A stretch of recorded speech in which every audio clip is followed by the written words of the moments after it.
क्या आप जानते हैं पाकिस्तान में 2025 और 2026 में इतनी ज्यादा महंगाई क्यों हो गई है? इसके पीछे 8 बड़ी वजूहात हैं, जिनमें से 7वीं और 8वीं वजह ने बहुत ज्यादा महंगाई कर दी है। वीडियो अच्छी लगे तो चैनल को सब्सक्राइब और वीडियो को लाइक लाजमी कीजिएगा। सबसे पहली वजह है रुपीज बिकम वीक। जब करेंसी डी वैल्यू होती है तो महंगाई हो जाती है, यानी कि रुपीज वीक होने का मतलब ये है डॉलर एक्सपेंसिव हो गया, इंपोर्ट्स हमारी काफ़ी कॉस्टली होगी, महंगी होगी। पाकिस्तान बहुत सारी चीज़ें इंपोर्ट करता है, जैसे oil, machinery etcetera.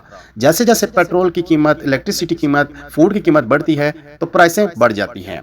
Reason number 2, petrol, energy and prices. जैसा कि आपको पता है 2025-2026 में ऑयल की प्राइसेस ग्लोबल लेवल पर हाई हो गई हैं। जैसा कि आपको मालूम है कि पेट्रोल पे काफ़ी ज़्यादा चीज़ें चलती हैं। गवर्नमेंट ने पेट्रोल पे सब्सिडी कम कर दी। आसान वर्डिंग में कहें, जब पेट्रोल महंगा होता है, ट्रांसपोर्टेशन महंगी हो जाती है, हर चीज़ महंगी हो जाती है। Reason number 3, ज़ख़ीरा अंदोज़ी। ताजर गंदम, चीनी और आटा जैसी अशिया को छुपा लेते हैं। वो कीमत बढ़ने का इंतजार करते हैं। मार्केट में मसनूई किल्लत पैदा हो जाती है, डिमांड ज्यादा रहती है मगर सप्लाई कम हो जाती है। इसका नतीजा ये होता है कीमतें तेजी से बढ़ना शुरू हो जाती हैं। Reason number 4, high interest rate.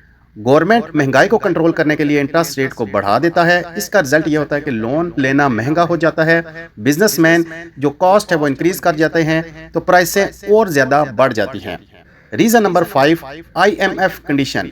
IMF condition के मुताबिक उसने सब्सिडी को कम कर दिया, टैक्सेस को ज्यादा कर दिया। इसका इम्पैक्ट डायरेक्ट कंज्यूमर पे आता है। Reason number 6, food crisis. जैसा कि आपको मालूम है वीट, शुगर, वेजिटेबल्स, ये सारी एक्सपेंसिव चीज़ें, इनकी प्रोडक्शन कम हो गई, इनकी डिमांड बहुत ज़्यादा हो गई।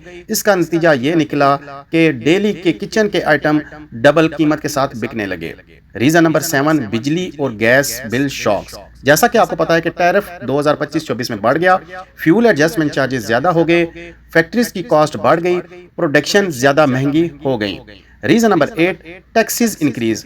गवर्नमेंट ने रेवेन्यू बढ़ाने के लिए बहुत सारे टैक्सेस को इंक्रीज कर दिया। इसका रिजल्ट हुआ कि हमारी जो प्रोडक्शन है उसकी प्राइसेस बढ़ गई।